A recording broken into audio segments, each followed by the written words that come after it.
Hey, what's going on, guys? Welcome to the channel. This Saturday is UFC Vegas 80, Grant Dawson versus Bobby Green, and this is going to be my full card predictions. I'm going to go through every single fight on the card and give you a quick breakdown and prediction.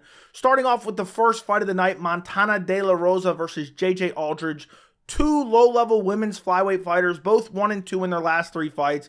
You look at De La Rosa, her last fight she lost and got guillotined by Tatiana Suarez.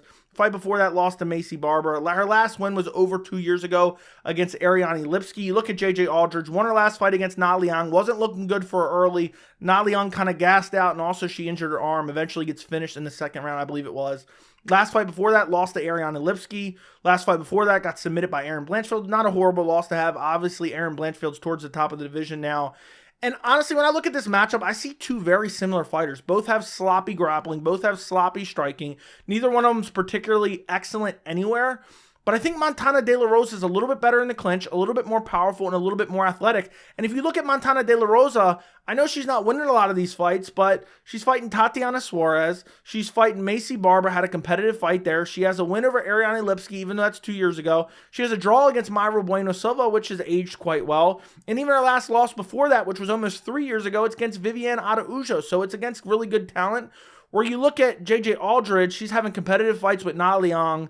She lost to Ariane Lipski, who Montana De La Rosa has a win against. Lost to Erin Blanchfield. Okay, nothing we can say about that. But then she's going to decision with Jillian Robertson and Vanessa Demopoulos. I'm going Montana De La Rosa via 29-28 decision. I think she's the better grappler. I think she'll be better in the clinch. I think it'll be a close fight because I don't think she's far ahead. And I think JJ Aldrich might have a slight striking advantage. But I think Montana De La Rosa gets it done in the clinch with some takedowns, with some positional control. And I'm going Montana De La Rosa 29-28 decision. Moving up on the card, we have Nate Maness versus Mateus Munoz. Mateus Munoz, 24 years old, made his UFC debut in his last fight against Javid Basharat, which is no easy task at all. Lost that fight, basically got out-grappled, but looked good early in the first round. Had some good takedown defense, was putting some pressure, landing some good shots.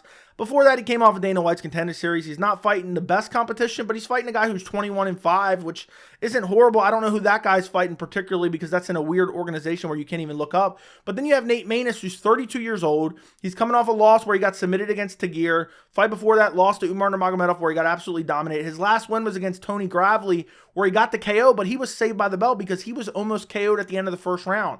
And honestly, I look at this matchup, and I see two guys who primarily want to strike, and I just think Mateus Munoz is an absolute savage who will come out, put pressure on you, look to land big shots, and also has decent grappling. He had decent takedown defense against Javid Basharat, who a lot of people are very high on his grappling.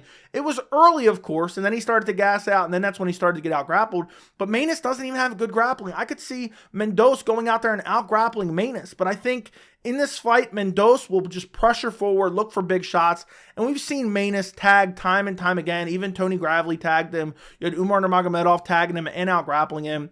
I'm going to go Mateus Munoz via first round KO. I think he just pressures him, catches him with a big shot midway through the first round, and absolutely sleeps Nate Maness.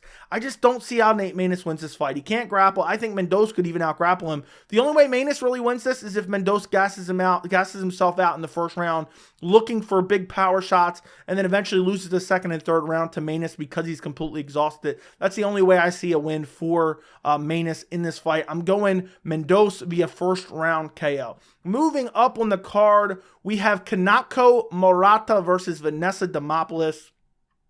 I mean, seriously, this fight is kind of garbage. I don't really care about this fight at all.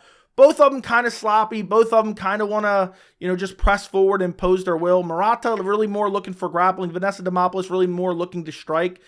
You have Murata, who hasn't fought in over 2 years. Her last fight was a loss against Verna Jandiroba, where it ended up being a doctor stoppage due to injury. She was getting lit up in that fight. Fight before that, her last win is 3 years ago against Ronda Marcos, who's literally a bum. So what does that really mean? And that's her only win in the UFC. She's 30 years old. You have Vanessa Demopoulos coming off a loss against Karolina Kowalkiewicz, who also fights on this card. That was about 2 months ago. She just pressed forward and got outstruck and outgrappled. Has a win over Maria Oliveira, not a horrible win to have. Jinh Frey with the split decision win.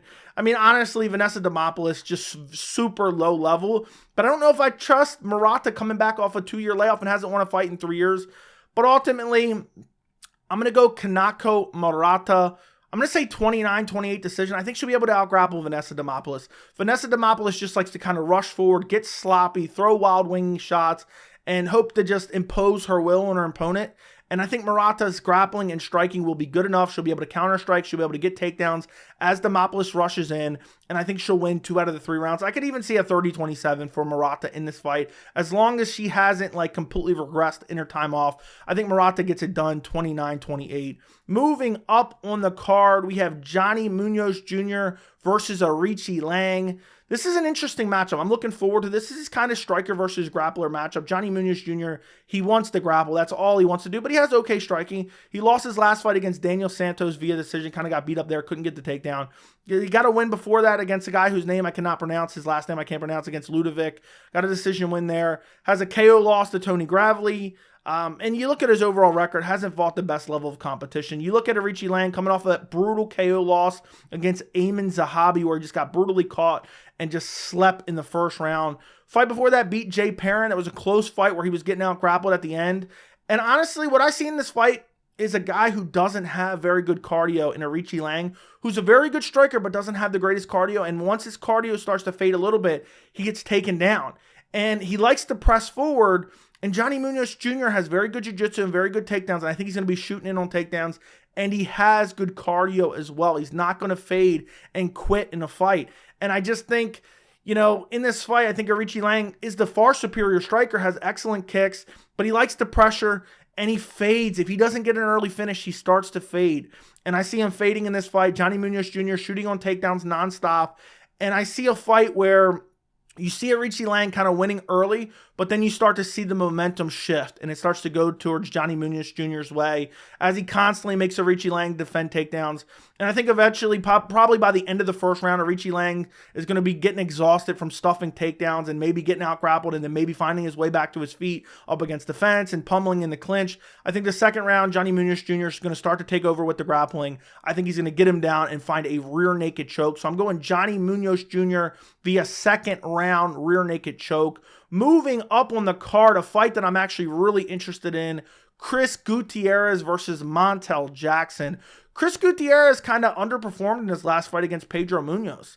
And he was getting lit up on the feet. He was getting out grappled in that fight as well. And he just was being, you know, he wasn't being super urgent. He had no real killer instinct in that fight at all. It's just like it wasn't going his way. And he kind of quit, even though it's not like he was getting dominated by any means. He has great leg kicks. He has great power. I mean, the fight before that, he brutally slept Frank Yeager. But what did that really mean at that point in time? Frank Yeager, shell of his former self, doesn't really have any good wins. Chris Gutierrez has looked good, but doesn't have that good of wins. You have Montel Jackson, who's on a 4-fight winning streak. He beat Ronnie Yaya in his last fight. Let's be honest, that means absolutely nothing. Beat Julio Arce in the fight before that. Beat JP Bays, doesn't really mean anything. So even his resume hasn't looked very good as well. You look at their overall ages, very similar age. You look at their reach. Their reach is absolutely insane. You have an 8.5-inch reach advantage for Montel Jackson. And Montel Jackson, good grappler, likes to mix in the grappling, but very good striking as well. And honestly, with an 8.5-inch reach advantage, I could see Jackson getting this done. I really could see him getting it done, but I just think Chris Gutierrez will be able to stuff some of the takedowns. I don't trust his takedown defense, but I don't trust Montel Jackson's offensive grappling that much. I think this is going to be a close fight where I think Jackson's going to be landing a lot with his hands, and I think Gutierrez is going to be kicking the legs a lot. But I think Chris Gutierrez is the better fighter. So I'm going to go Chris Gutierrez. I'm going to say he gets it done 29-28 decision. This was a very tough fight to pick, to be honest, though, because I don't like that 8.5-inch reach disadvantage for Gutierrez, but I just think he's a better striker overall. I think he'll be chopping that lead leg, and I think, you know, he's coming off a loss. He's going to be more motivated than ever to get a win, and I don't think Montel Jackson, you know, he ate a few shots from Ronnie Yaya. Ronnie Yaya may be the worst striker in all the UFC. So he ate a few shots there. I think Chris Gutierrez will be able to find some good shots in this fight. And I think eventually he'll get the decision 29-28. I could see Montel Jackson using the grappling, using the clinch, landing some good shots, using that reach advantage. But I think Chris Gutierrez, with his kicks, with his knees in the clinch, with his pressure, I think will get it done 29-28 decision win. Moving up on the card, we have Karolina Kowalkiewicz versus Diana Belbita. This is actually an interesting women's MMA fight. You know, the other few women's MMA fights on this card aren't particularly interesting. Karolina Kowalkiewicz has kind of had a career resurgence in her last few fights. She was on a losing streak. Now she's on a 3-fight winning streak, but it's not against the best competition. She beat up Vanessa Demopoulos in her last fight, beat up Silvana Gomez Juarez, where they had the weird scorecard change in the Octagon Live, which was really extreme. Like, we've never seen anything like that before. Fight before that, beat Felice Herrig, submitted her. Again, not against the best competition, but a little bit of a career resurgence. You have Diana Belbita now getting the toughest test of her career. Her last fight was against Maria Oliveira. Got a win there via decision. The fight before that, lost to Gloria De Paula, who's literally 5-4, and that was a year and a half ago. She was inactive for a while. Belbita is a decent fighter, has some decent striking, has some technical striking. She has some good body shots. She really likes to mix in the body shots and the leg kicks as well. But honestly, Karolina Kowalkiewicz, I think, is the better striker, and I think she's the better grappler as well. I could see it being very competitive on the feet, but I think ultimately Kowalkiewicz will mix in the grappling. I think she'll get her down, get some control, and I think Belbita will basically lose this fight being out-grappled, but I also think Kowalkiewicz has a slight striking advantage as well. And I think this could be a close fight, and I think it could be a competitive fight, but I'm going to go 30-27 for Karolina Kowalkiewicz. I think she'll mix in the grappling when she needs to. If it's a close round where she's, maybe barely edging it out on the feet, I think she'll shoot a takedown, get some control, steal that round, and I see her winning the majority of this fight. So I'm going to go 30-27 decision win for Karolina Kowalkiewicz. Moving up on the card, we have an amazing fight in the featherweight division. Kind of an underrated fight. I wouldn't say it's an amazing fight, but underrated fight. This is opening up the main card. We have Bill Algeo versus Alexander Hernandez. Bill Algeo, in a weird way, is like a poor man's Billy Quarantillo, to be honest. It's weird because they have the same first name, but they kind of fight the same way, to be quite honest. They're both kind of sloppy. They're both pressure fighters. They both have good chins. They both have unlimited gas tanks. They're both kind of awkward strikers. And you have Bill Algeo, who really just relies on his kicks a bunch, doesn't really have the greatest hands. And he's just moving forward, switching stances, kind of having an awkward style, looking to mix in the grappling, has some decent grappling. His last fight, he has a win over TJ Brown, was losing early, clipped TJ Brown, then ends up submitting him on the ground. Fight before that, lost to Andre Fili, split decision in a close fight. Fight before that, beat Herbert Burns when Herbert Burns got carried out of the cage in the just married pose by his brother Gilbert Burns. But he's 34 years old. You have Alexander Hernandez, believe it or not, he's been around forever. He's 31 years old. Coming off a win over Jim Miller where he outstruck him, started to fade a little bit later. Fight before that, fought Billy Quarantillo where he got finished. He was dominating that fight until he wasn't. He got exhausted, got clipped with a shot, and then he just was done for in that fight against Billy Q, but was winning early and dominating early. When I watch the tape of these guys, because initially when I look at a fight, I'm like, I have an idea in my mind who I'm picking, and then I watch some tape and I decide from there. Initially when I looked at this fight, I'm like, oh, I'm picking Bill Algeo. Then I watched the tape. Alexander Hernandez is like a really good middle of the pack fighter outside of his gas tank, which I'm assuming that he's been working on. And I just think he's really good everywhere. He has good grappling. He has good striking. He's good defensively. And I think the only way Bill Algeo wins this fight is if he gasses Alexander Hernandez. And my guess is he's probably been addressing that over the last few fight camps. He looked good against Jim Miller until Jim Miller was really pressuring him and he started to fade in the third round. But he still beat up Jim Miller pretty badly and won that fight pretty handedly. And I could see a fight where Bill Algeo pressures him and wins the fight that way and eventually gasses Alexander Hernandez and ends up, getting a TKO stoppage in a late second round or third round.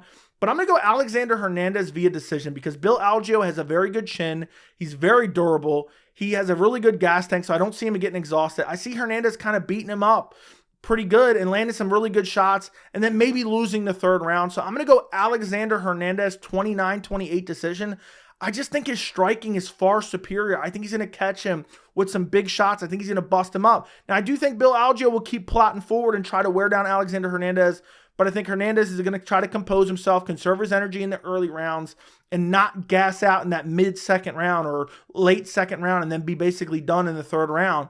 I think he's going to conserve his energy. I think he's more technical. I think he's more defensively responsible. And I think Alexander Hernandez gets it done via 29-28 decision, but don't be surprised if Alexander Hernandez gets a finish in this fight. I could see him finishing Bill Algeo, but I just think it's unlikely because of the durability of Algeo. Moving up on the card, we have Philipe Lins versus Iwan Cutelaba.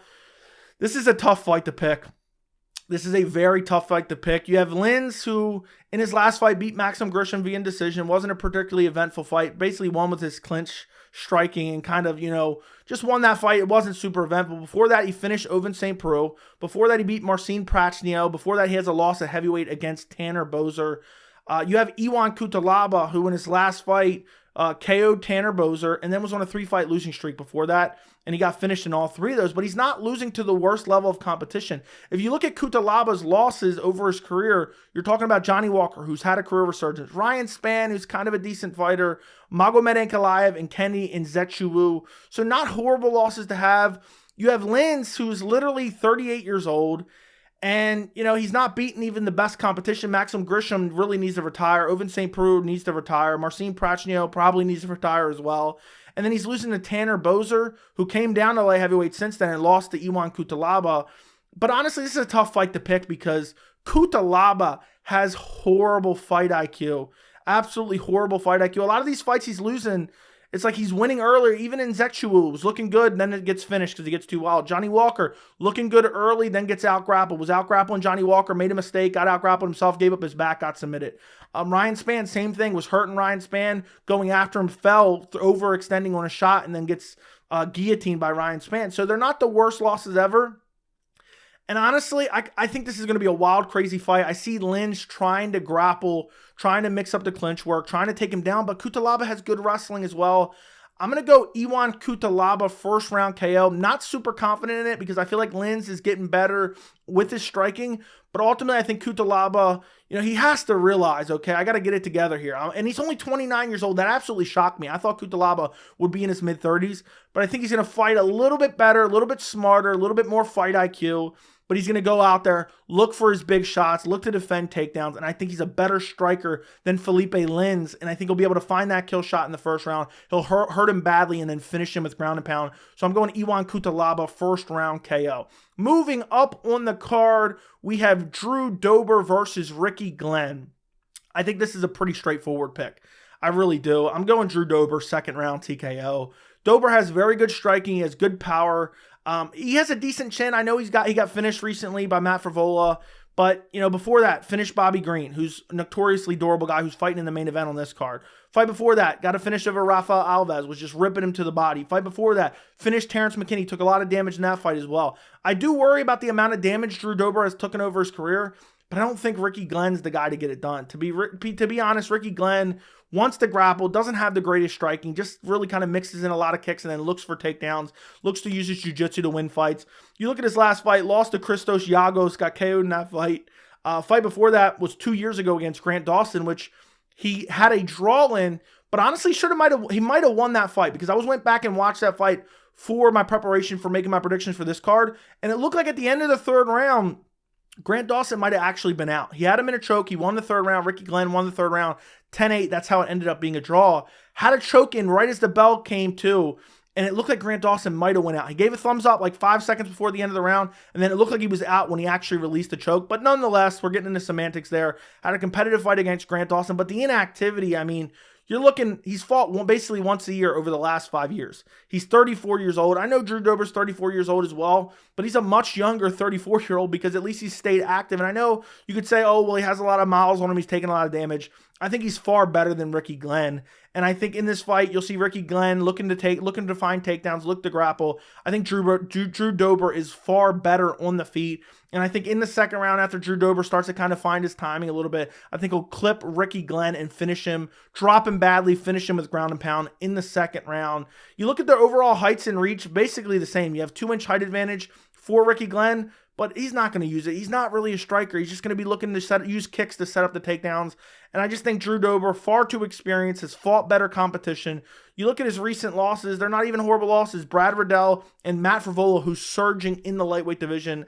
I have to go Drew Dober in this one. I'm going Drew Dober second round TKO. Moving up on the card, the featured fight on the main card, we have Alex Morono versus Joaquin Buckley. This is an interesting matchup. And I think this fight could truly go either way. This isn't one that I'm super confident on one way or another. Alex Morono coming off the submission win over Tim Means. Fight before that, lost to Santiago Ponzinibbio, took that fight on short notice, was winning, and then got clipped and finished.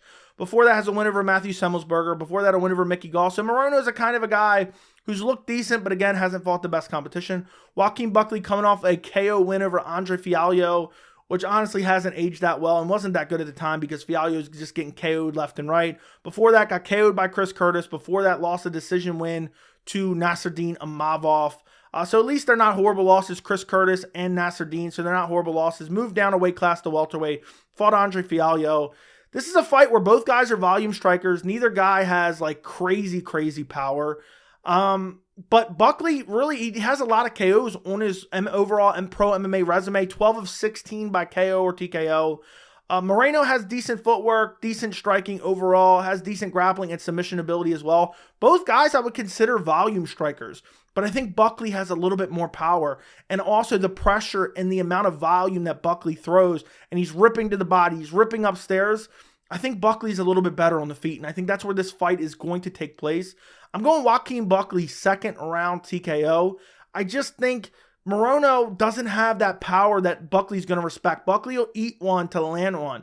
And I think Buckley's going to walk forward, look for big shots. I think he's going to be ripping to the body of Morono. I think it's going to be a very competitive fight, but I think eventually in that second round, Buckley's going to find a kill shot, drop Morono badly, and then finish him off with ground and pound. I'm going Joaquin Buckley, second round TKO.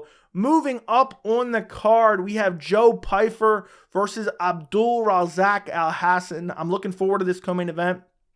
This is a slight step up in competition for Joe Pyfer. Joe Pyfer fought Gerald Meerschaert in his last fight. Gerald Meerschaert didn't even look like he wanted to be there. Honestly, he was showing up for a paycheck, curled up like a little baby at the first sense of adversity, and got destroyed on the ground and finished. Before that, Alan Amadovsky got a KO win there. Before that, came off of Dana White's Contender Series. Abdul Razak Alhassan kind of trading wins and losses over his last few fights. Got a KO win over Claudio Hibirio in his last fight. Was a very competitive fight, eating a lot of leg kicks in that fight. Before that, lost to Joaquin Buckley via split decision. Before that, a win over, I can't even pronounce his name, so I'm not even going to try. But you also have losses to Jacob Malkoun and a KO loss to Chaos Williams as well for Abdul Razak Alhassan. And also, he's 38 years old, where Joe Pyfer is 27 years old. And on top of that, you have a 4-inch height advantage for Pyfer, as well as a 2-inch reach advantage for Pyfer. I have to go Joe Pyfer in this one. I'm going Joe Pyfer first round KO. He has very fast hands. He has a good jab. He has a massive right hand that he throws and lands at will. The only thing I could really pick out for Joe Pyfer right now against the limited, tape we've seen, he's very heavy on the lead leg and takes a lot of leg kicks. And Alhassan has some decent leg kicks, but he's heavy on the lead leg as well. So I think Joe Pyfer is going to go out there. He's going to be faster. He's going to be more athletic. He's going to be looking for the kill shots. And I think he'll find the finish in this fight. I really do. I think Joe Pyfer, very athletic. I think he's even big for the weight class as well. And I think Alhassan, he's a guy that finds finishes as well, has big power as well. But if he doesn't find it early, he gasses out. He really does gas out. And I could see this fight happening. Maybe Alhassan lands some good shots early, has some decent success.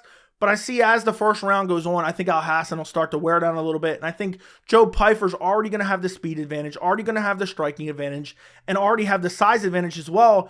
And I think as that first round goes on, I see Alhassan starting to slow down already. I see the advantages that Pyfer already has just becoming more and more obvious. And I see Pyfer sleeping Alhassan with a nasty right hand, drops him with the right hand, walk-off KO, flatline KO for Joe Pyfer. And then you have Dana White at the post-fight presser saying, beat Joe Pyfer. I just can't trust a guy who's 38 taking on a guy who's 27 and, who hasn't lost in over 3 years. And that last loss was on Dana White's Contender Series due to injury. He came back. He had a resurgence, won on Dana White's Contender Series, now has 2 wins in the UFC. The UFC's clearly trying to promote him. I think they handpicked Alhassan as a slight step up in competition, but an easily winnable fight for Joe Pyfer. I think he goes out there, uses his speed advantage, uses his youth advantage, uses his size advantage, and I think he goes out there and flatlines Razak Alhassan in the first round, late first round KO for Joe Pyfer. Moving up on the card, the main event, we have Grant Dawson versus Bobby Green. This is a matchup that I honestly don't care for all that much. It makes absolutely no sense. Grant Dawson's ranked number 10. Bobby Green's not ranked at all. Grant Dawson, I vastly underestimated him for a while. I didn't realize how good Grant Dawson was until his last fight.